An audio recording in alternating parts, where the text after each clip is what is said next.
afternoon. Thanks for jumping on this Zoom call with me today to talk about ecdysis, which is Emmalena's piece that is going to be presented at the Rotary Center for the Arts on Sunday, June 19th. I'm going to let you introduce yourselves and your involvement in the project, and we'll dive in.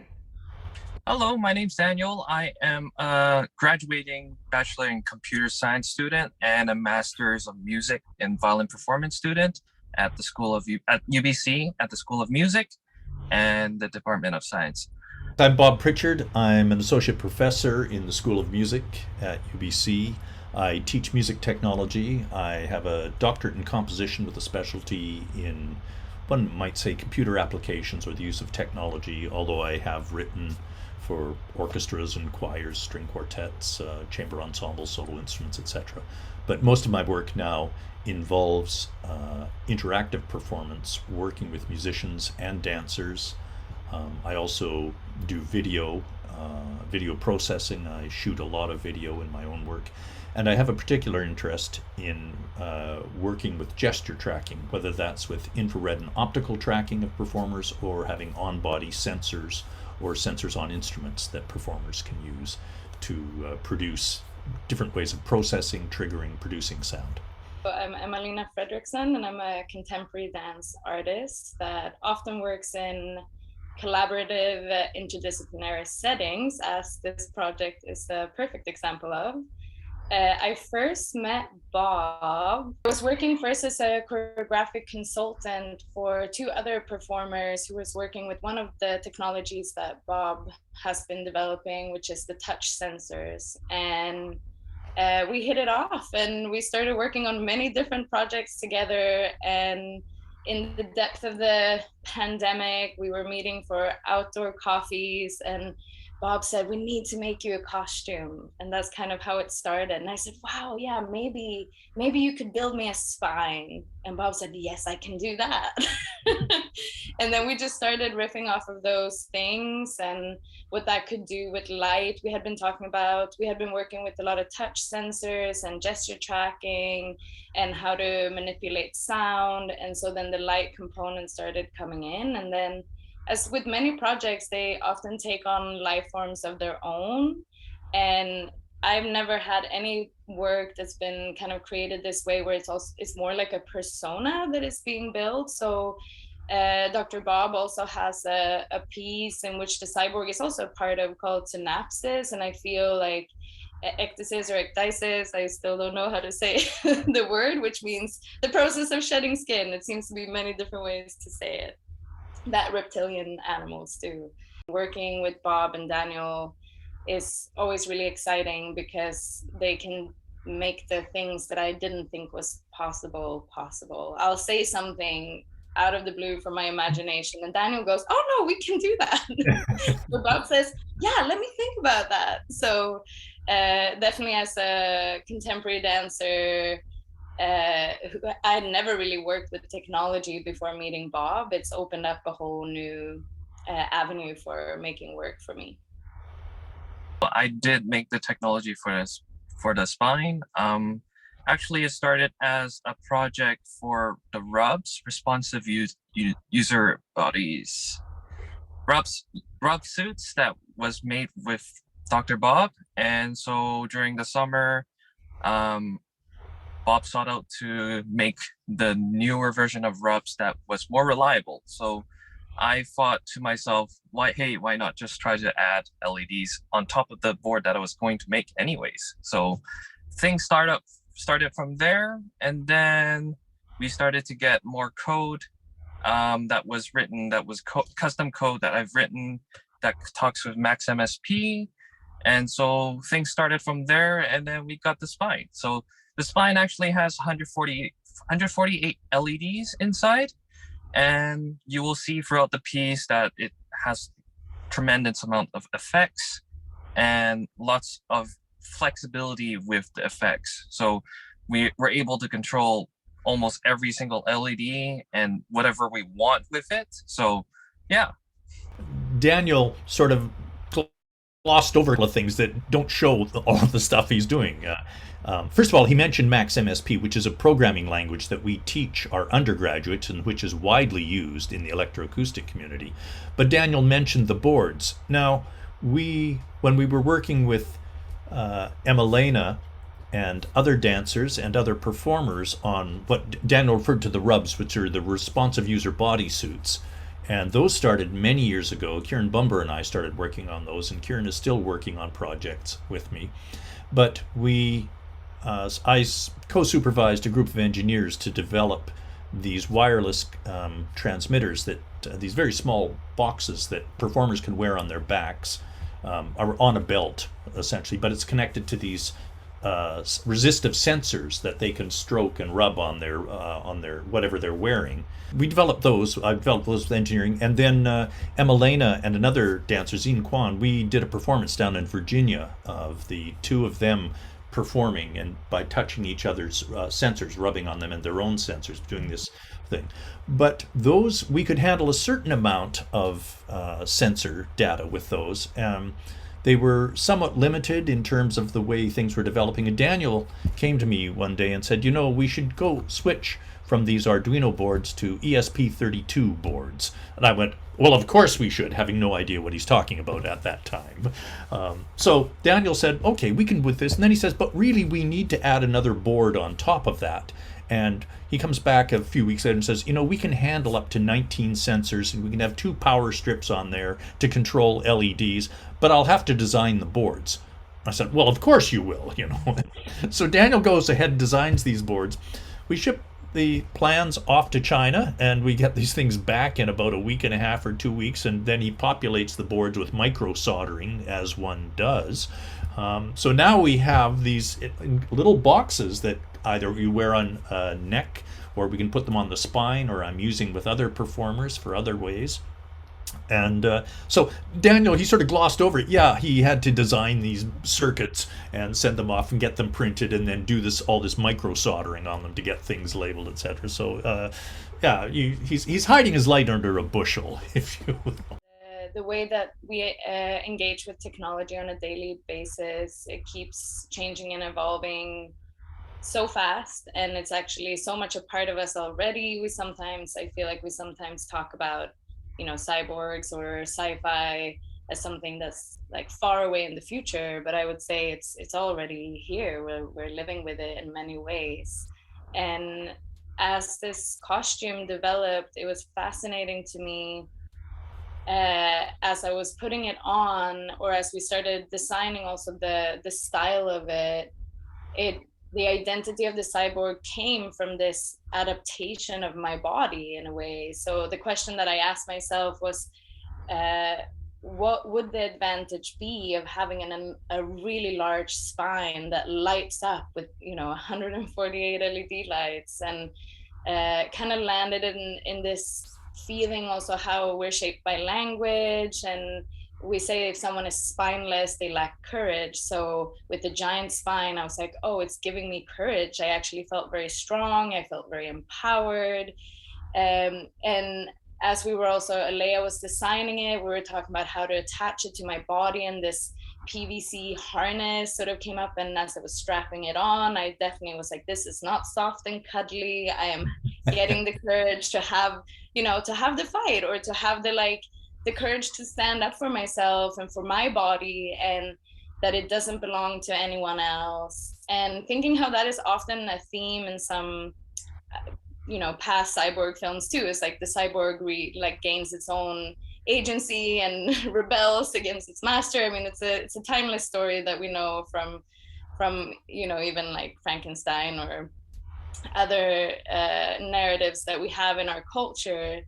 But I think as we were developing that, and we were figuring out how to attach the board, and I kind of developed, we had a choker, and this quite like dominatrix like figure started coming in also with the spine. So with those two, and it all sort of happened in a way that it's not how I worked in the past. It's not like I sat down and wrote the concept, and then we made the costume, and then we made the piece. It was coming very much from conversations around the cyborg and the costume. And then I was very open as I started moving with it, but the movements that came out was first very animal-like, and it was, like I said, not soft. I was like, I was fighting for something, and then feeling, you know, past memories of my life, and like I think so many other women too, as we grow up, and like how we're maybe treated as young women or even adults, and as we've seen, you know, in media with the Me Too movement and all of that, like um, the patriarchy is still very present. We are living in it, and how is that oppression of the female gender, and where do we have agency of our bodies, and in sexual encounters, but even as a dancer going on stage and being able to say no and stand up for myself has not been an easy journey. And I'm almost 40 at this point. So it kind of makes me, made me very curious also of my own processes, that the spine was made for me, and I started moving, and I was like, there's things that I have to move through. There are things that I have to stand up for in myself that I have not had the courage to do. And somehow having this other identity to do so, because when I am the cyborg, I'm not Emmalena. It's like I'm the cyborg, but it's a meeting of my body and the cyborg's body. So again, like maybe it is that idea of the technology altering or changing or opening up a space that isn't possible without. Some of the virtual assistants that we have, like Siri and Alexa, there is a submissiveness that is like programmed into their identities that we might not even consider, because we're so used to this power dynamic of women being submissive to the kind of ordering voice when we say, oh Siri, can you do this for me? And yes you can. And same with Alexa. And Bob and I was talking about that. We watched, there was a talk, I can't remember which university, but there was someone who was working with technology and was just saying, oh, it's interesting, this is often what it slots into, and how often how often it's a female identity. Like what would it have been if you know, Siri had been Charles? I don't know. It's or something like that. And I do think that it's changing. I've been reading up on some other technology that's being developed, but there are, like, I think in that history and that lineage too, that notion of power and humans creating new intelligence or cyborgs, there is domination and submission as part of that. Starts in the like post-apocalyptic scene. We don't know what's happened. Like we know something bad has happened, but we don't know what.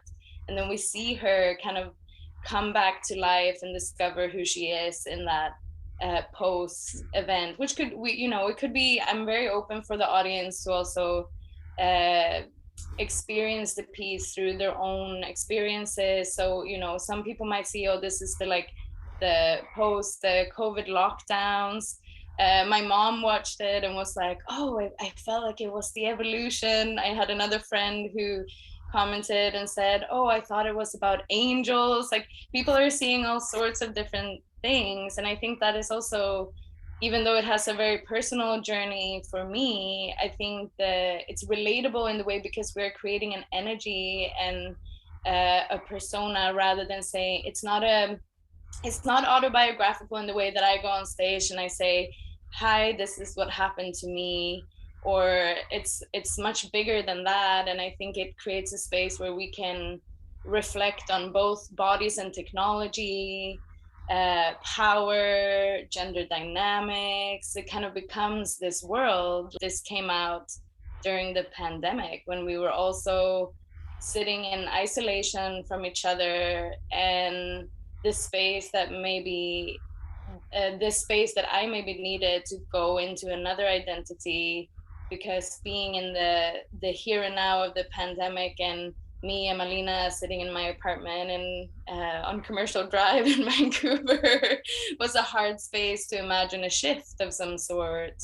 But by having the cyborg, I could also imagine a future or a shift or moving towards something different than this life here and now. So I think about it as well as like a pandemic. I call it a pandemic baby. It's so cheesy, but you know, the cyborg kind of was birthed through that pandemic void and darkness too. I sometimes wonder if this piece would have emerged if we would have been as busy with our daily lives and been running around doing other things, and because there was something to be given as the costume was in the making, and I was given, and I was dancing in my living room with this cyber costume. My cat's is like, who is that? And also like when I say that I feel powerful with this, I also, it's like I'm usually surrounded by a lot of people to exist as a cyborg. So when in my life, I feel really supported by Daniel, by Bob, by Philip, by Alea. It's a teamwork that has created this cyborg. It's definitely, even though it's a solo, it's not a solo piece in that way, and that atmosphere comes from all of our input and from everything that we brought into it as well. This has been quite fascinating because the first piece that we did with the spine synapses was it was a commissioned work from Turning Point Ensemble for solo works, and this is it was for solo oboe. I was asked to write a piece for solo oboe, and I said, can we include a dancer? Because we'd started playing around with this idea, and they said yes. And then, of course, things really accelerated in terms of having to work very quickly on getting the piece written, getting the spine completed, getting the programming done, and then being able to pull it together. And one of the very interesting things about that process, I mean, Daniel and I were working constantly, and Daniel was having to reprogram things, and then we went in for the filming of that piece, and I had sort of set up, well, it's going to be in 7 sections or something like that, and the filmmaker immediately said, no, there's going to be 5. And it was like, and we're on the fly. We have 1 day to do the shoot. We're changing things, and Daniel is madly changing the code next to me, and I'm madly changing my own code for the cues and everything, and chatting with Emmalena and Alea about, okay, we've got to change this, and here's the thing, and Alea is helping out with all of this. And the piece came together phenomenally well, but at the beginning of the day, it was sort of like, we don't know where the piece is going right now, and we're going to have to figure this out over the next 8 hours during the shoot, etc. And one of the fascinating things for me is at the end, we ended up at the end of that piece with the oboist, David Owen, and Emmalena, the cyborg, facing each other in this face-off, and we are left, we don't know where things are going in this. We're left, and we're just left with the sound of the breathing of the cyborg. And then with this piece, Ecdysis, I think it's absolutely fascinating because in Synapses we have the birth of the cyborg, and the oboe, the lights on the spine, on the head, starting to awaken. And then this piece, Philip has written such an incredibly powerful score for this piece. The music is really, really powerful. And so then we move into this, and now there's a real power coming out of the cyborg. And Daniel we have pictures of him in the lab reprogramming this to match the lighting cues that are coming off that the lighting designer set for this. So what I find fascinating is this, it's not a set thing. There's been this ongoing collaboration, and this cyborg and the atmosphere on it has just continued to grow and expand and expand. So this is a very, very powerful second piece that's come out of this, both because, well, not both, but because of the character that Emmalena is developing for this cyborg and what the cyborg is expressing, but also how this very powerful score that Philip has written is being augmented by what Daniel is doing now in terms of the programming to match the lighting changes that were set up. I'm always super interested in the music. Music is something that's been a huge part of my life, and soundtracks and scores and these things are always so important to work, and I think that might be of interest to our community as well. So I'm wondering if you can dive into that, and maybe at what point Philip came into the process, and Bob, if you know how much you were involved with him with your music background, that type of thing. Tell us about that. Well, Philip and I didn't interact on this piece. This is very much his score, and as I say, it's a very, very powerful score.